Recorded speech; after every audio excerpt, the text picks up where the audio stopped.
Hello everyone and welcome back to the Math Behind Bridge Designs, a Parabola in Action, Part 2, where I'm doing it a different method to show these different methods.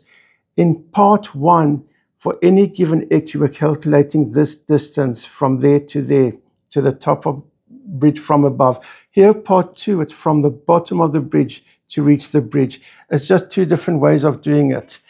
And here's that same bridge again.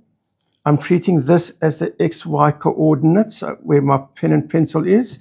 That means this bridge starts at 0, 0. It ends there at 40 and 0, because 40 across. The midpoint up there is 20 across, 20 up. So the point is 20, 20. So I'm going to write this equation. We know the equation is 0, that height is 0, when x is 0 or x is 40. So I wrote in brackets x minus 0 times x minus 40, because those are the value of x which will make this 0, multiplied by some variable a.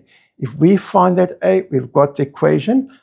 And over here, I just simplified x minus 0 is simply x.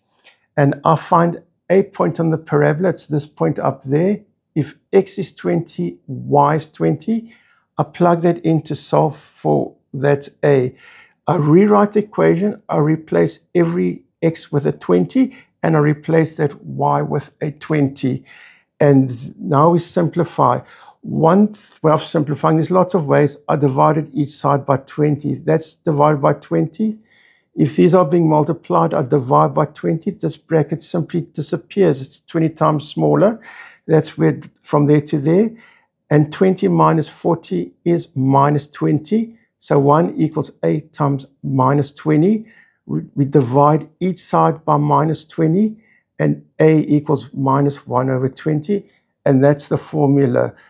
Y equals minus 1 over 20 times x minus 40. And to simplify a bit, I switch this around. This makes this bracket negative, and I change that minus to a plus, and the two negatives cancel out as positive. And obviously, it's for all x's between 0 and 40. That's the answer. And just to check it, let's say if x equals 10, that's our formula. And I plug 10 in for that x over there. And we just keep simplifying. And at the end of the arithmetic, we will end up with 15. So if we go 10 across, we go 15 units up. That's the answer to the question. And that's the actual final equation to answer this question. Thanks for watching.